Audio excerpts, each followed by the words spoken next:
Pakistan team के director Mohammad Hafeez की कल मुलाकात हुई है पीसीबी के एक्टिंग चेयरमैन शाह खावर से, और उन्होंने जो पाकिस्तान टीम की शिकस्त की वजह बताई उनको, वो वजह सुन के आप भी मेरी तरह हैरान होंगे, क्योंकि उन्होंने इस टाइम बिल्कुल वो मोहम्मद हफीज साहब ने फुफो वाला जो रोल होता है ना वो अपनाया हुआ है पाकिस्तान क्रिकेट बोर्ड में।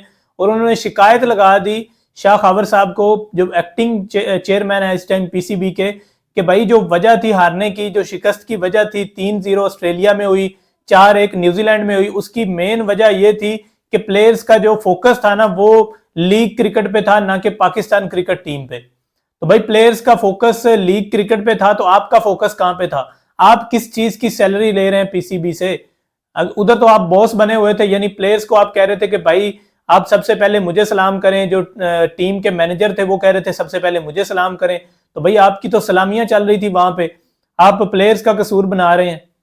अब मोहम्मद हफीज साहब ने ये बात क्यों कही, पहले मैं आपको ये बता देता हूं। मोहम्मद हफीज साहब, जिनके पास इस टाइम कोई प्रोफेशनल कोचिंग एक्सपीरियंस नहीं है, जिन्होंने कोई लेवल 1, लेवल 2, लेवल 3 का कोचिंग एक्सपीरियंस या कोई कोचिंग का कोर्स नहीं किया हुआ, जहां दुनिया भर में जितने भी हेड कोचेस बनते हैं उन्होंने लेवल 1, लेवल 2, लेवल 3 के जो कोर्सेज हैं वो किए होते हैं, और उनके पास प्रोफेशनल 5 से 7 साल का एक्सपीरियंस होता है, जो कि जूनियर लेवल पे वो पहले कोचिंग करते हैं, फिर वो बड़े लेवल की टीम को आके कोच करते हैं। लेकिन मोहम्मद हफीज साहब, जो कि खुद as a director head coach थे, बेसिकली डायरेक्टरशिप के पीछे छुपे हुए थे, अब वो एक्सपोज हो गए हैं, क्योंकि तो उन्होंने सारा मुद्दा जो है वो प्लेयर्स पे डाल दिया है, और उन्होंने ये कह दिया है कि ब्लेम गेम, जिसको आप कहते हैं ना, ब्लेम गेम उन्होंने स्टार्ट कर दिया, और उन्होंने सारा मुद्दा प्लेयर्स पे डाल दिया है। और जो शिकस्त की जिम्मेदारी बजाय ये कि खुद लेने के, हालांकि जब ये लोग गए थे ऑस्ट्रेलिया और न्यूजीलैंड की सीरीज के लिए, तो इन्होंने जब टीम में छेड़छाड़ की, तो वहाब रियाज साहब हो, कामरान अकमल साहब हो या फिर हफीज साहब, इन्होंने एक लंबी चौड़ी प्रेस कॉन्फ्रेंस की, जिसमें इन्होंने बताया कि भाई अगर शिकस्त होगी पाकिस्तान टीम को तो उसकी जिम्मेदारी हम खुद लेंगे। इन्होंने सीने पे हाथ रख के ये बोला था। लेकिन अब क्या, किधर गई वो जिम्मेदारी? अब ये छुपना चाह रहे हैं प्लेयर्स के पीछे, यानी अब इनकी जान को लाले इसलिए पड़े हुए हैं क्योंकि जो 30 लाख रुपया एक हैवी अमाउंट ये सैलरी पीसीबी से ले रहे थे, अब इनको ये है कि वो सैलरी मेरी बंद हो जाएगी। तो भाई वो बंद होनी है जब आपकी परफॉर्मेंस जीरो है। यानी एज अ प्लेयर तो हम हफीज की बड़ी रिस्पेक्ट करते हैं, लेकिन as a coach, as a head coach या as a director team Pakistan, उनकी परफॉर्मेंस क्या है? यानी ऑस्ट्रेलिया का आप दौरा देख लें, 3-0 व्हाइट वॉश, ठीक है ऑस्ट्रेलियन टूर मुश्किल था, हम मान लेते हैं। न्यूजीलैंड की टीम से आप हार गए 4-1 से। न्यूजीलैंड के ग्लेन फिलिप्स ने पता है क्या बोला था प्रेस कॉन्फ्रेंस में? उन्होंने कहा कि हम सोच भी नहीं रहे थे, ये चौथे मैच जब 4-0 पाकिस्तान के साथ हुई थी ना, तो ग्लेन फिलिप्स ने प्रेस कॉन्फ्रेंस की और उन्होंने कहा कि हम ये कभी भी, हमने ख्वाब में भी ये नहीं सोचा था कि हम पाकिस्तान को 4-0 से हम लीड कर रहे होंगे, लेकिन हम 4-1 से हार गए। क्या हुआ न्यूजीलैंड में हमारे साथ? 4-1 से हारे, हम बुरे तरीके से हारे। लेकिन हफीज साहब जो है वो सारा मुद्दा डाल रहे हैं प्लेयर्स पे। तो भाई प्लेयर्स को आपने लीग क्रिकेट जो खेलने की इजाजत दी हुई है, तो वो आपकी एसओपीज में लिखा हुआ है, आपके जो सेंट्रल कॉन्ट्रैक्ट है उसमें वो मेंशन्ड है कि प्लेयर 2 लीग्स खेल सकते हैं इंटरनेशनल।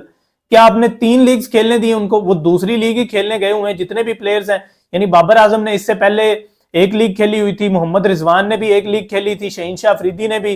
तो मसला किस चीज का है? प्लेयर्स को आप क्यों कह रहे हैं कि भाई उनका फोकस लीग क्रिकेट पे है? या तो आप जाएं अपने जो आपका अमेंडमेंट्स आपने करनी है अपने सेंट्रल कॉन्ट्रैक्ट में जाके करें। आप क्यों ये फुपियों वाला बिहेवियर आपने अपनाया हुआ है और आप जाके शिकायतें लगा रहे हैं? खावर शाह, जो शाह खावर हैं आपके एक्टिंग पीसीबी चेयरमैन, उनको आप कह रहे हैं कि भाई प्लेयर्स जो हैं वो उन पे ब्लेम गेम डाल रहे हैं कि भाई वो उनका फोकस तो था ही लीग क्रिकेट पे।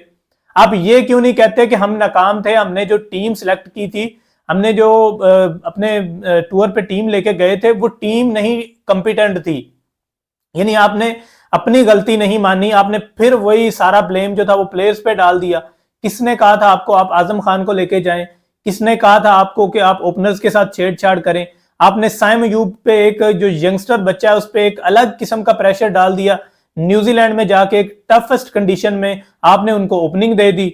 आपने उनको ओपनिंग इसलिए दी, और आपने दूसरा उनको ये भी साथ में ये यहाँ पे कंधे पे हाथ रख के आपने थपथपा कर दिया उनको और कह दिया कि भाई जाओ साइम, आपने बाबर की जगह लेनी है। तो भाई बाबर की जगह ऐसे नहीं ली जाती, आपने उन पे एक एक्स्ट्रा किस्म का प्रेशर डाला कि आपको बाबर आजम की जगह मिल रही है, आपने परफॉर्म करना है।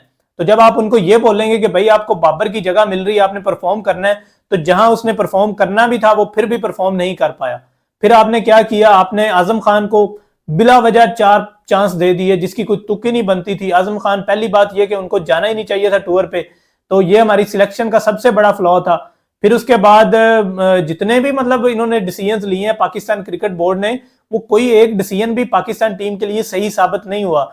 लेकिन अब जब जिम्मेदारी लेने का टाइम आया है, जो जिम्मेदारी इन्होंने बोला था कि हम ओपनिंग पेयर को तोड़ रहे हैं, अगर हम हारेंगे तो हम शिकस्त की जिम्मेदारी लेंगे, हम मिडिल ऑर्डर में नए बैटर्स को इंट्रोड्यूस करवा रहे हैं, अगर पाकिस्तान टीम के रिजल्ट्स नहीं आएंगे तो हम जिम्मेदारी लेंगे। अब जब जिम्मेदारी का टाइम लेने का वक्त आया है तो फिर ब्लेम गेम डाल दो प्लेयर्स। और मैंने पहले भी बताया कि प्लेयर्स और हफीज की को आपस में इतनी अच्छे रिलेशंस नहीं है, क्योंकि हफीज का आपको पता है बॉसी बिहेवियर है, प्लेयर्स को वो खींच के रखते हैं, यानी अजीब उनका मतलब कोई प्रोफेशनल बिहेवियर है ही नहीं। जहां दुनिया में मतलब जो जितने भी आपने कोचेस देखे होंगे वो प्लेयर्स के साथ इस तरह का बॉसी बिहेवियर नहीं रखते, वो घुल मिल के रहते हैं प्लेयर्स के साथ। जहां उनको चीज समझाने वाली होती है वहां समझाते हैं, जहां डांटने वाली होती है वहां डांटते हैं। लेकिन हफीज साहब और हमारे जितने भी एक्स क्रिकेटर्स हैं, और हफीज साहब को मिला लें, शोएब अख्तर, वसीम अकरम, वकार यूनस, जितने भी क्रिकेटर्स हैं हमारे एक्स, वो सब प्लेयर्स को कुछ समझते ही नहीं है। यानी वो ऐसा समझते हैं कि हम लोग पता नहीं कौन सी मखलूक है, हम ऊपर से उतरे थे और हम लोग जो है ना वो दुनिया की कोई अलग ही मखलूक बन गए हैं। ये जितने भी पाकिस्तानी एक्स क्रिकेटर्स हैं, ये जितने भी अभी बाबर आजम लोग हैं, इनसे मसला क्या है इनको? यानी हफीज साहब स्पेशली ये चाहते थे कि बाबर आजम की एक तो कप्तानी चली जाए, दूसरा उनके नंबर को छेड़ो ताकि बाबर आजम से परफॉर्म ना हो और ये टीम से ड्रॉप हो जाए। लेकिन ऐसा नहीं हुआ। अब हफीज साहब जो है उनकी नीयत जो खराब थी, उनकी नीयत खराब होने की वजह से उनको ये फल खाना पड़ रहा है, और अब वो इस चीज की जिम्मेदारी भी नहीं लेना चाहते, और वो चाहते हैं कि किसी तरह प्लेयर्स की शिकायत वगैरह लगा के तो मैं जो है ना अपना कॉन्ट्रैक्ट जो है उसको दोबारा साइन करवा लूंगा। ऐसा नहीं होगा, क्योंकि प्लेयर्स भी आपको फिर टफ टाइम देंगे। अगर आप प्लेयर्स के बारे में ऐसी बातें कर रहे हैं तो वो कभी भी आपको दोबारा एज अ टीम का डायरेक्टर या फिर हेड कोच नहीं लगने देंगे। और अगर बदकिस्मती होगी पाकिस्तान क्रिकेट की, अगर मोहम्मद हफीज साहब दोबारा हेड कोच लग जाते हैं, क्योंकि प्लेयर्स और हेड कोच के दरमियान अगर अच्छे रिलेशन ना हो तो प्लेयर्स कभी भी परफॉर्म नहीं कर पाते। तो आज की वीडियो से इतनी अपडेट थी जी। अगर आप लोगों को वीडियो पसंद आई है तो वीडियो को लाइक कर दें, चैनल को भी सब्सक्राइब कर दें, क्योंकि क्रिकेट से जुड़ी तमाम अपडेट्स आपको मिलेंगी। क्रिकेट ओपिनियन विद अहमद पे अपना बहुत सा ख्याल रखिएगा और दुआ में याद रखिएगा। इंशाल्लाह आपसे मुलाकात होगी अगली वीडियो में। अल्लाह हाफिज़।